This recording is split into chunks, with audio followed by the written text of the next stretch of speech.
You know, Isaac inherited God's blessings, the covenant that was made with Abraham, that his seed would bless the world would be blessed by the seed of Abraham. He received protection, he received promises, and because Abraham gave him back to God. I want to read to you there, we cut off on verse 13, but I want to read starting down in verse 15, there of Genesis chapter 22, just a second. It says, "And the angel of the Lord called unto Abraham out of heaven in the second time, and said, By myself have I sworn, saith the Lord, for because thou hast done this thing, and hast not withheld thy son, thine only son, that in blessings I will bless thee, and in multiplying I will multiply thy seed as the stars of the heaven, and as the sand which is upon the sea shore. And thy seed shall possess the gate of his enemies, and in thy seed shall all the nations of the earth be blessed, because thou hast obeyed my voice."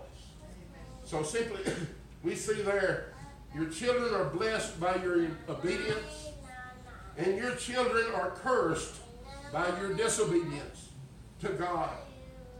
They have been given a free will to choose themselves. But we need to stack the odds. We need to stack the odds. I once rode to work with a man, and I told him, I said, your children need to be in church. They need to be in Sunday school. He said, well, I don't want to influence them. I want them to make up their own minds. You know, I can tell you how they're going to make up their minds.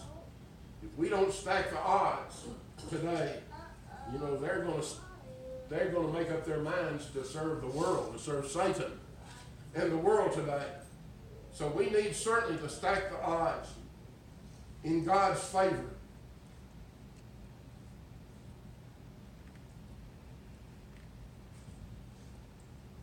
As you obey God with your life,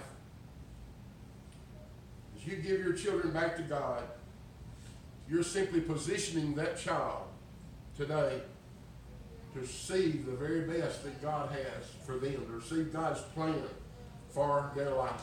Proverbs 22 and verse 6 says, train up a child in the way he should go, and when he is old, he will not depart from it. I've read and seen where some say that scripture should read that when you train up a child in the way that they go, and when they're old, it will not depart from them. It will not depart from them. So this is what it means to give your children back to God. It's a confirmation of your supreme love for Christ.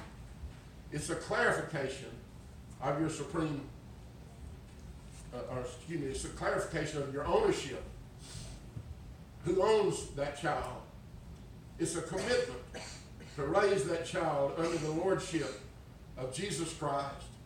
And it's claiming that God's best plan and promise for that child's life.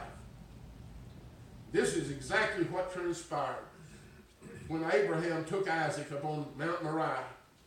When Abraham laid him upon that altar to give him to God as God had required and requested Abraham to do. It certainly was a true test for Abraham's faith to do that. Raising children has always been a true test of faith for us to raise our children. What we've got to ask ourselves today, are you going to pass the test? Are you going to pass that test in raising your children? Well, Travis has gone out with Lonnie. I want y'all to come forward. Reckon you can get him back in here for a minute? Yes, he should be back in just a minute. Okay.